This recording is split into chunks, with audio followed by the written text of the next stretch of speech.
Plaintiff Stephanie Jones started dating the defendant after they met at work, and their relationship moved fast.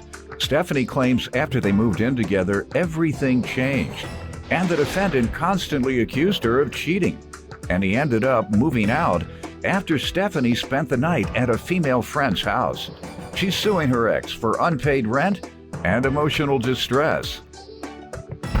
Defendant Diamond Butler says while living with Stephanie always took her phone to the bathroom, and she would often get random calls in the middle of the night.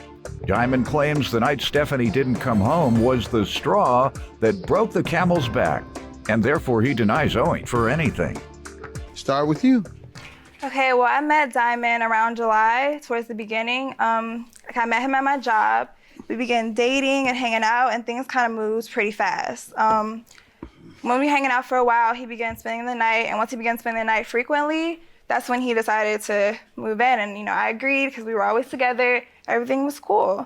That's when everything changed. That's when I realized how passionate he was and how passionate he was, which later I understand his passion was more anger. So after he moved in, he began constantly accusing me of cheating on him, to a point where I would have to prove myself every day. I would have to show him my clock out time sheets from work. I would have to show him my phone. If anybody texts me, any message pop up, any number. When did he start that?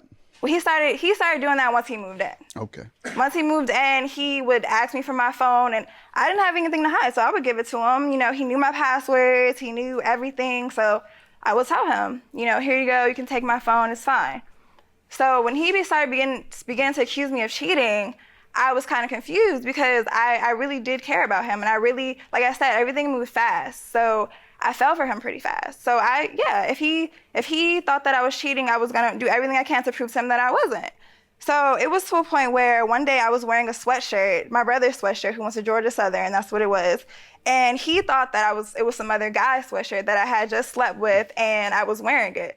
So it was to a point where I had to call my brother and put him on speaker for my brother to describe the sweatshirt, and he still didn't believe it. He thought that my brother was covering for me. So. How did you all break up, and when? Okay, well, we broke up in around October, then towards the end of October, and why? Basically, I came home one morning after spending the night at my friend's house. I got off work early. That's what they call them now, friends? It was a girl. They call them friends. It was a girl, though. Go ahead. It was a girl. So basically, it was Halloween, and I had been working, and my friend asked me if I wanted to get drinks. So we decided to just drink wine at her house, basically, because we didn't want to go out anywhere. All night? Well, it was already almost 10 p.m. when I was getting off work.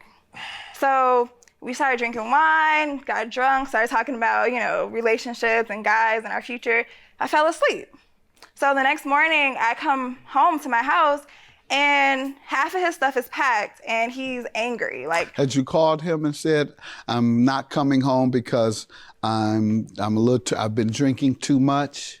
No. No, I didn't call him because, like I said, I got drunk and lost track of time, so I just slept there. Like I said, I didn't want to drive or anything, so I just ended up falling asleep. And at no point did you think to call him, huh? Well, I didn't think that he mattered because he knew the girl that I was with because she worked with me. You didn't think it mattered if you stayed all night and not call your living boyfriend? You didn't think it mattered? No, I didn't think it would be that big of a deal. All right, go ahead. Well, I met Stephanie in July, and we started talking. Like she said, we hit it off pretty quick. Then I started to realize certain things about Stephanie, that she would take her phone with her to the bathroom, that she would get random calls at 2 a.m. I don't know who's calling because it got to be Jesus. It should be. And it was a lot. It was a lot, and especially that night that she didn't come home. That was like the draw for me. That was like, I was done. She's basically a cheater in my eyes. Nobody else can tell me anything else. When you don't come home at 6 a.m. and you're dealing with me, you're not dealing with me. And haven't called. Not even a text message. Man, and it doesn't matter if I know the girl or not. No, ma'am, you smoke crack? No, I don't smoke crack. Okay, but no, that's what people do when they smoke crack. They don't call and they don't go home. They just keep smoking. It's a better excuse than wine. That's what I'm just saying. Well, you may not. That's some crackish ways, man. Anybody know about crack? You know that they smoke all night and you don't call anybody to say anything. So, sir, she was just smoking crack that night. It's better than the excuse of wine. All right. It's way better than that. Better than falling asleep off wine. Yeah, because what type of wine are you drinking? It's happened to the point where you're before. knocked out all. But it's happened Ma'am, before. just say crack. I don't do that. Yeah, maybe we can let this go. You're experimenting that night. Yeah, go for that. I was very attracted to Stephanie. Stephanie is a very beautiful woman, as you can see, like shocking to my eye. So when I jumped out there, I definitely jumped out there with the intention of me and you and no one else. So sounds like she expected that as well. You all moved in. How did things go when you all were living together? Well, other than your suspicions from time to time. Well, certain things were good. I'll say this. I was a little aggressive about the phone thing. I'll say that. Aggressive? But I will say I had a big reason why. 2 a.m. in the morning, Right. my girlfriend, not happening. All right. Let me hear from you on what's the rent and emotional distress you're suing for. I'm suing him for $550 for rent and $500 for emotional distress. What months? What was the agreement? Tell me. Okay, the agreement was he agreed to pay half of my half of the rent, which, because I live with roommates, he agreed to pay half with me. And yeah, he agreed to pay my half. So How much was that? I don't know what that that was $137.50. It was just his, which is half of my And rent. how many months did he miss? 4. All right, and when you asked for the money, what has he said? Well, when we were living together and when he agreed to pay, he hadn't paid. And he would always say, "Oh, I got you next month," or I'm gonna give it to you later this week. And he would never do it. But I never should, because when we were together. And if you didn't have it, I have it. Or if you didn't have it, but you did agree. And I was okay with that. But once he left, he didn't take all his stuff. So he still has a lot of his clothes, shoes at my house. Okay. What's your emotional distress for? Okay, he played it very calmly. He was very aggressive to the point where I would cry. I even started smoking cigarettes, not crack. I started smoking cigarettes because I needed to calm down. It was to the point where I would go to my car, call my best friend, start crying, and I don't know what to do because I like I said, I've never cheated on him before, and he's never had proof of me cheating on him. And even the girl that I did spend the night at her house, she even told him and we had pictures together and everything, and he's still like, "Oh, but why'd you fall asleep?" It happened. And I work. You call? That well, I was at work all day from 10:30 to later. I'd be on your side if you'd have just called the He man. doesn't have a cell phone. I didn't know how to call him. Or admit to smoking crack.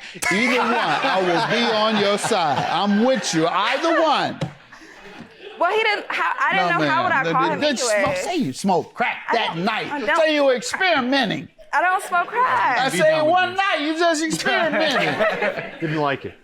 But Yeah, you did. You experimented and didn't like it. That's why you came back to him. Even so, Because you chose him over crack. So, can you imagine how good he would have felt? If I Crack is highly addictive. If you'd have come home and you'd have said, "Baby, I smoke crack, but I choose you over crack." Hey, That would have been I'm here for life. I'm here for life. You'd have been there for life. You know, I'm here for life. No. But it could have been wine and But no, before even that situation, like I said, I would have to prove myself every day, showing him my timesheet, showing him where I've been, who I was with, showing him my phone. And as far as people calling me at 2 a.m., unknown numbers, I would give him my phone. Wrong numbers, you say? Unknown numbers. I don't know these numbers. Right. I would give him my phone. Like, I'll be asleep with him. Okay. Somebody would call me So at 2 you had to a.m. pick up the phone at 2 a.m.? Yes, I did. And who was it? Random men. So when I did that, it was one time where it was. Did he tell you after hanging up this was a man? We put it on speaker because I don't know it who was a you are man. either. And I was, yeah. And what would the man say? No. You already know. He's hanging up the phone. You're not speaking too much to another man on the phone after you just Correct. call the girl's phone. Yeah.